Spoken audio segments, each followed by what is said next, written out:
Hi, this is Lauren Fogan of ExpertSportsPerformance.com. Work with highly driven, motivated athletes on being cool, calm, and confident under pressure. Today's topic is all about team building. Now, there's two different things that you need to focus on to really have wins. One is tactics, and the other strategy. Now, the X's and O's are great. The game plan, the race plan, all of them are necessary. But to take your team from where you are now to where you want to be requires a long-term strategy. That's about building up the mental game, having them have confidence, focus, really being able to stay cool under those high-pressure moments and knowing why they're showing up, knowing why they're doing that. That is going to get you the results and really help you to build the most powerful team possible. Because when you're really showing up in a bigger way, you're up-leveling, you are going for the gold or the gold standard, then you're willing to have consistent boundaries. You're allowing your players to take risks. You know that losses happen sometimes and that there's a lot of insights to be gained from the losses as you're getting stronger with your team. And the bottom line is you're changing your priorities around. So some things are going to happen as you're making those changes. In fact, I was talking with a recent expert, and he was telling me that 85% of the teams are teams in name only. Are you one of those 85%? And is that where you want to stay, is just good enough? Or are you really motivated to go from good enough to that A+ standard of where you know you're capable of being and where your players are capable of going also? If that's what you're looking at and you're willing to up-level and raise the standards and take your players and your team along with you, then let's go through the 6 steps that are going to help you get started. The first one has to do with critique. And basically, you have to take a really brutal, hard, honest assessment of where you are now, what's really going on with the team now, where things are, how the morale is, if they really know the philosophy, and if they're all showing up as team players. Really look at that and take an honest assessment. And the other thing to look at is that who is going to give you the resistance, or where is the resistance going to come from as you're moving forward? Because a lot of times, as you're going from where you are now to where you want to be, from good to excellence, you have to be willing to let go of some things. What are you willing to let go of? That's an important question for you to be able to know the answer to before you even get started with this process. Okay, after critique, then you want to look at commitment. The first thing is, are you fully committed to doing whatever's necessary? Because it's going to start with you if you're the head coach.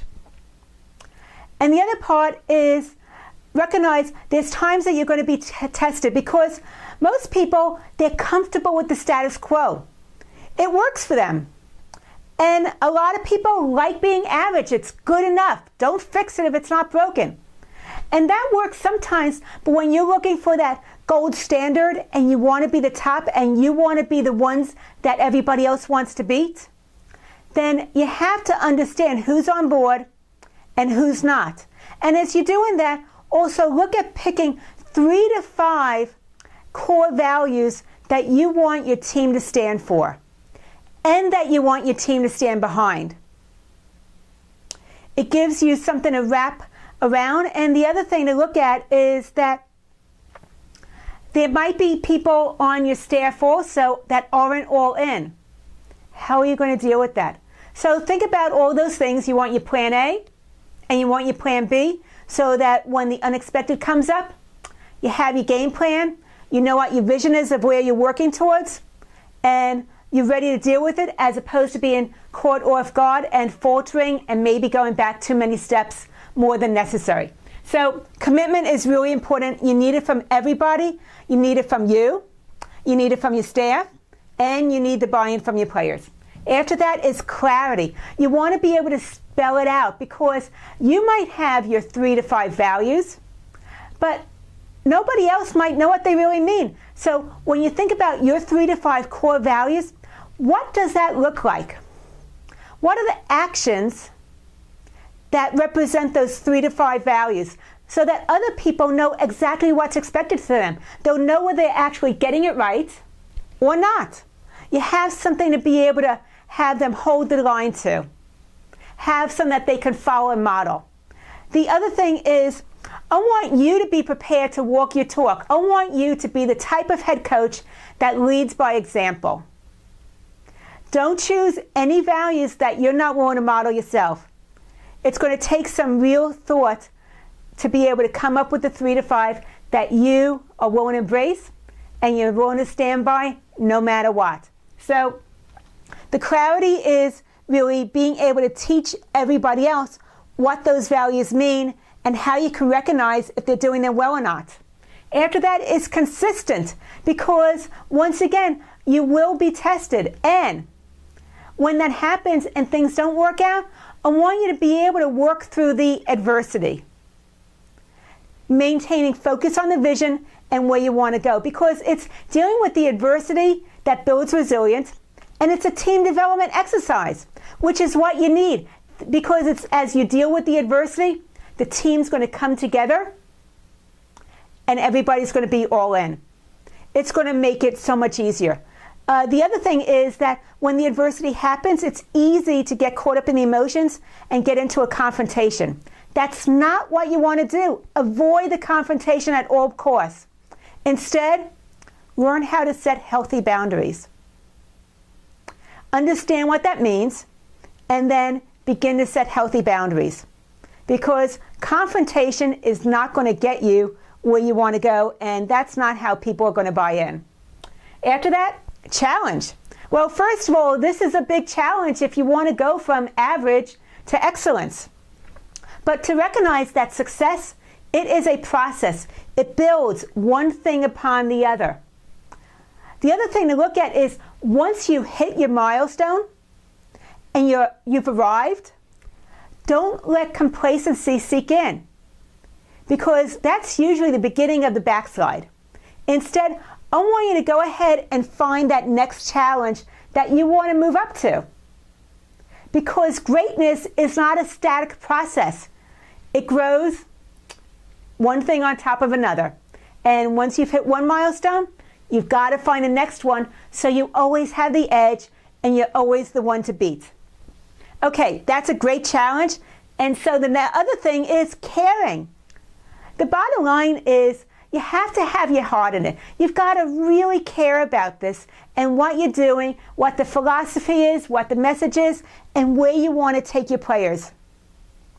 And when they know how much you care and that your heart's in this and that you're not out to punish them or judge them or cut them down in front of everybody else, that's when they're going to dig deep.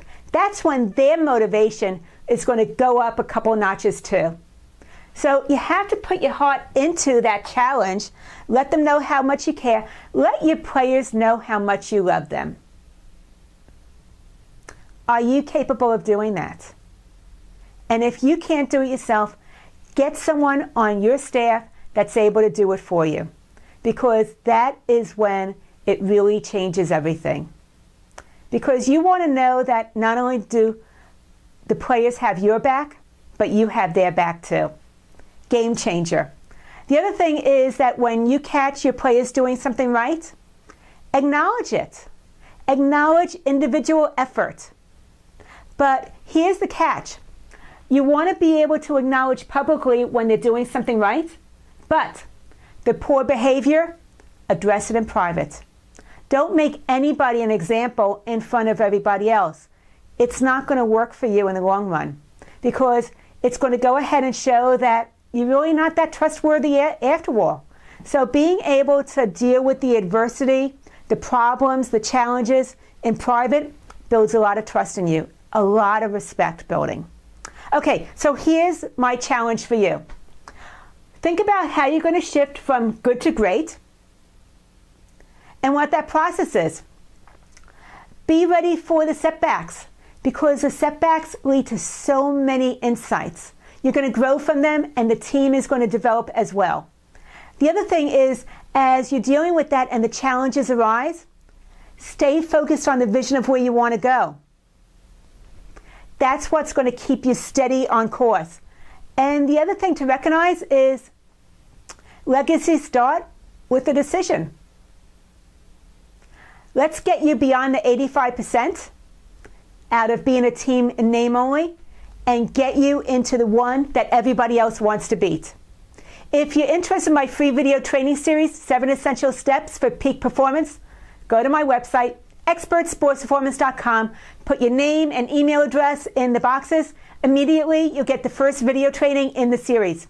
I look forward to hearing from you. Go ahead and post a comment. Let me know what you took away and how you're going to get your team from good to great so that you're the ones to beat. Lauren Fogelman, my mission is to show you how to stay cool when the heat is on. expertsportsperformance.com.